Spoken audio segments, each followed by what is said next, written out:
mau share ke kalian um, experience aku, pengalaman aku ketika tes ILPT ITB.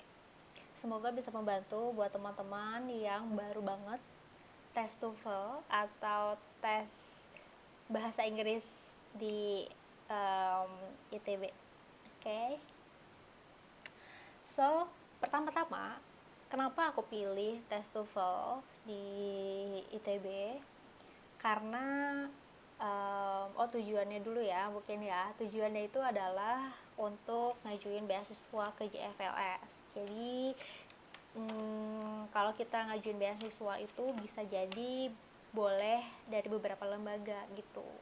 Dan aku sih waktu itu mencari yang paling murah dan juga mencari yang paling cepat keluarnya gitu, hasilnya pengen cepat keluar gitu. Kenapa? Karena kalau misalnya hasilnya itu misalnya tidak sesuai dengan yang kita targetkan, aku bisa buru-buru untuk ambil tes lain gitu, yang aku coba tes lagi gitu.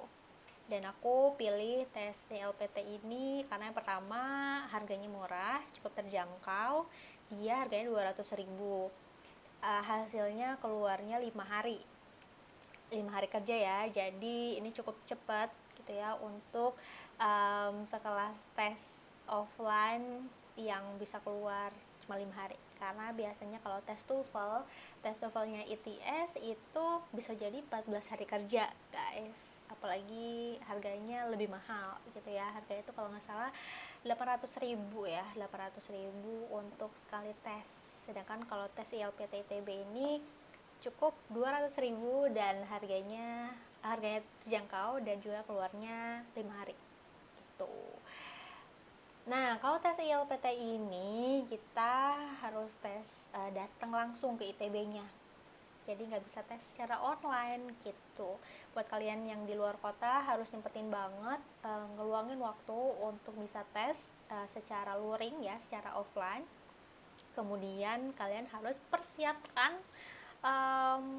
peralatan-peralatannya gitu, karena kita di sana tesnya itu kayak kita ujian nasional ya. Jadi harus membulatkan atau menghitamkan lembar jawaban gitu. Jadi harus sedia pensil 2B, kemudian penghapusnya, dan jangan lupa pengserut. Nah, itu penting banget. Nah, daftarnya di mana sih? Daftarnya teman-teman bisa langsung buka aja Instagramnya PSDM ITB. Di sana kalian cek di link di bio-nya.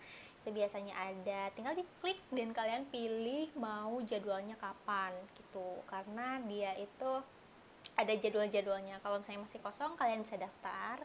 Kemudian kalian transfer, daftar. Terus nanti kalian H-1 bisa ngambil kartu pesertanya gitu. Jadi teman-teman harus banget nih, kalau tips dariku H-1 tuh harus banget, harus harus bangetnya banyak ya, karena bener-bener kayak you need to prepare yourself gitu. Kalau misalnya kalian ngambil kartu peserta saat hari H itu takutnya keburu-buru, jadi harus banget H-1 ngambil kartu peserta tuh. Karena saya nih kayak gini. Nah, ini nanti kalian sediain juga foto 3x4 berwarna untuk nanti fotonya ditempel kemudian dicap gitu. Oke, ini seperti ini ya. Ini udah banyak coretan-coretannya ya. Nanti aku cerita kenapa ini ada coretan-coretannya. Ini tuh ya. Oke, kemudian itu tadi ya, H-1 kalian harus ngambil kartu peserta, kalian siapin foto untuk kemudian nanti dicap. Kemudian di hari H-nya kalian harus banget make sure ya.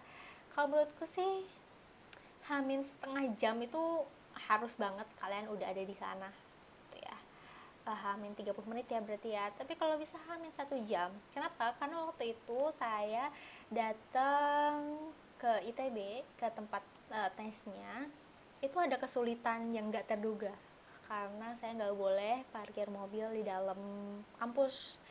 Jadi harus muter dulu keliling-keliling nyari parkiran mobil, dan itu membuat waktu terbuang gitu lumayan 30 menit ya, 35 menit untuk ada lah gitu, karena harus nyari-nyari tempat parkir yang aman gitu kan, karena nih mobil ditinggal cukup lama gitu ya, sekitar 3 jam, dan aku nggak mau banget parkir di pinggir-pinggir jalan kayak gitu karena aku takut ada pecah kaca dan lain-lain. Jadi kita parkir di Masjid Salman waktu itu. Kemudian dari Masjid Salman aku harus jalan kaki menuju gedung PSDM-nya, yang mana itu nggak deket ya, itu jalan kaki lumayan capek ya, jadi harus lari-lari karena ngejar waktu. Alhamdulillah waktu itu on time, 15 menit sebelum tes dimulai saya sudah sampai di di tempat tesnya. Jadi tempat tesnya, kita ketika masuk gedung kita naik lift dulu ke atas, kemudian kita bisa ditunjukin gitu ya kartu peserta kita, nanti ruangan mana, di meja nomor berapa, di sini nanti akan ada tertera gitu. Terus kalian tasnya itu ditaruh di depan semuanya, jadi di meja itu nggak boleh ada barang-barang lain gitu ya, selain pensil, penghapus, penserut, dan juga kartu peserta gitu. Jadi kalian harus banget perhatiin nanti handphone ditaruh di tas dan lain sebagainya itu diamanin aja di tas gitu.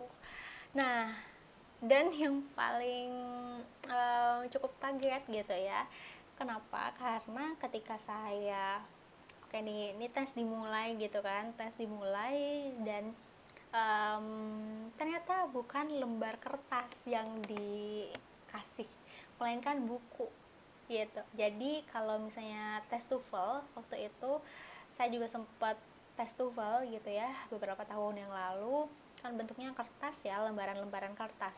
Tapi kalau di ITB ini bentuknya seperti buku, dan itu cukup tebal.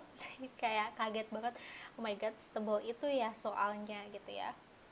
Kemudian saya lihat di situ ada kode untuk nomor bukunya gitu ya, gak boleh dicoret-coret bukunya.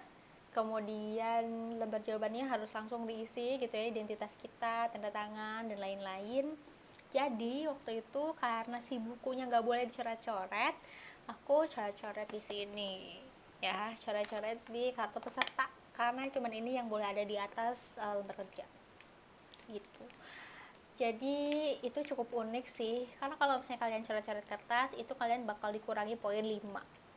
Lumayan banget 5 poin tuh ya. Kalau misalnya kalian nilainya 500, kalau dikurangi 5 itu 495, itu aduh sayang banget. Oke. Nah, mungkin sebelum aku ceritain tentang situasi tes LPT di sana, nah, yang harus kalian tahu juga bahwa skor TOEFL ELPT itu nggak sama kayak tes TOEFL pada umumnya. Karena tes TOEFL itu kan yang kita tahu, misalnya tes TOEFL lo nilainya berapa? 300, 400, 500 gitu ya. Sedangkan kalau di tes LPT ini maksimal nilai tes yang akan kamu dapatkan adalah 170 gitu. Jadi kalau misalnya kalian nanti kaget ya, kok nilaiku 100 gitu ya, 110 atau 100 sekian, nggak apa-apa, karena itu nanti kalian bisa konversi. Kalau misalnya kalian, misalnya kayak aku nih, alhamdulillah dapat nilai 101, berarti kalau dikonversi, ini ada tabel konversinya di belakang sertifikat. Kalau dikonversi itu 101 itu setara dengan 530-an lah gitu. Jadi itu cukup bagus ya teman-teman, saya juga cukup puas dengan nilai saya, alhamdulillah. Oke, itu dia yang harus kalian tahu ya, ketahui dulu. Karena kalau tes TOEFL ini beda, kenapa? Karena TOEFL itu adalah trademarknya punya ITS, teman-teman gitu. Jadi nggak semua lembaga, nggak boleh lembaga atau institusi lain niru-niru soal-soal ITS gitu. Jadi kayak ya kalau misalnya kamu mau ngambil tes TOEFL ya, itu trademarknya punya ITS, kalian daftar ke ITS gitu, lembaga yang bekerja sama dengan ITS. Tapi kalau ITB ini karena dia punya saya nggak tahu ya, karena mungkin tidak kerjasama dengan ITS ya, jadi dia membuat tes TOEFL sendiri tapi dengan nama lain, namanya ELPT atau English Language Proficiency Test gitu. Oke, itu dia um, pra pra test gitu ya, pre-test ketika saya daftar sampai akhirnya saya datang di gedung tersebut. Mungkin kita bikin part 2 nya aja ya nanti ya, karena lumayan juga nih aku pengen banyak cerita tentang hal-hal yang aku alamin atau hal-hal yang saya pengen cerita ke teman-teman supaya jadi tips-tips menarik buat ketika tes ILPT nanti ya. Oke, sekian dulu untuk part 1. Bye.